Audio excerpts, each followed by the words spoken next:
Oh, napaaga yata tapos ng check-up mo. Ay, doon ka na muna sa taas. Naglilinis pa ako. Kung hinahanap mo yung mga bata, nandun sila sa lola nila. Tabi muna.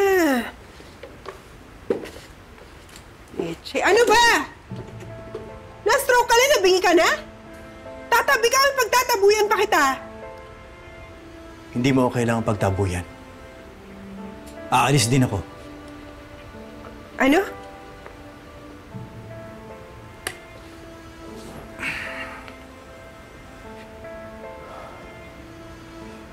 Becky. Maghiwalay na lang tayo. Alam mo, tama ka eh. Ang buhay mo ay buhay mo. Ako nang bahala sa sarili ko. Huwag kang mag-alala.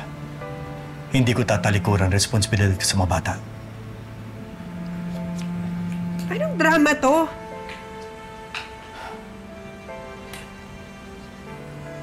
Sinubukan naman kita mahalin eh.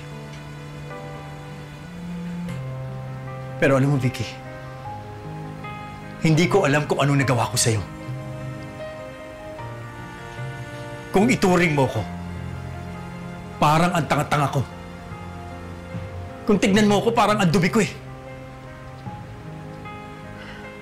Alam mo, Vicky, maiintindihan kung hindi mo ko talaga mahal.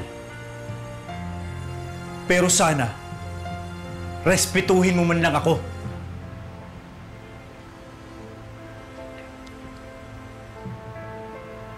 Nakikipaghiwalay ka. Dahil ba to kay Beth? Dahil to sa atin. Dahil to sa akin. Dahil to sa'yo. At ayaw ko dumating ang araw na pati ako mawalan ng respeto sa'yo.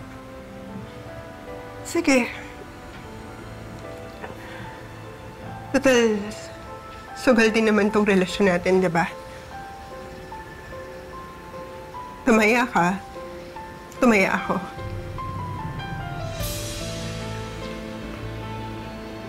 Sinuwerte ko sa'yo.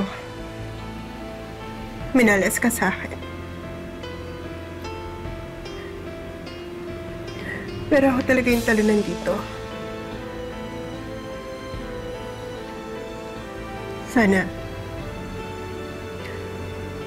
mapatawad mo.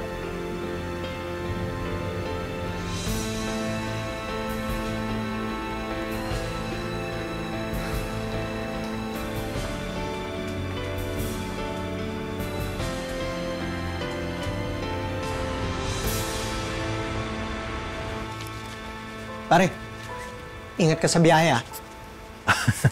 Ako pa. Teka, ilan ba yung magtutur ngayon? Sabi ni Ma'am, mga 30 daw eh. Isang team sa isang kumpanya. Talaga? Oo. Ay, pare, sandali lang ah. Bago ka tumuloy doon, siguraduhin mo munang pogi ka.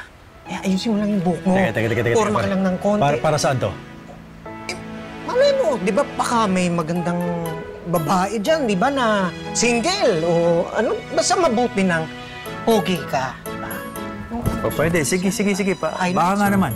Di ba? Isa? May billing ka pa talaga. Siyempre, di ba? O sige. Sige. Good luck, ha? Ingat. Oo ba?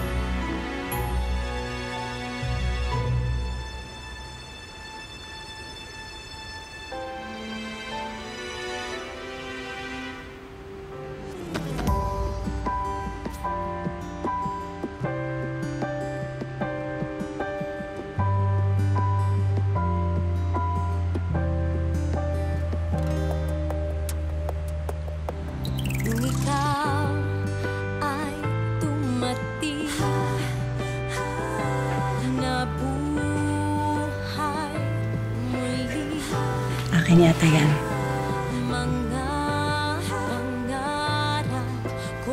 Same.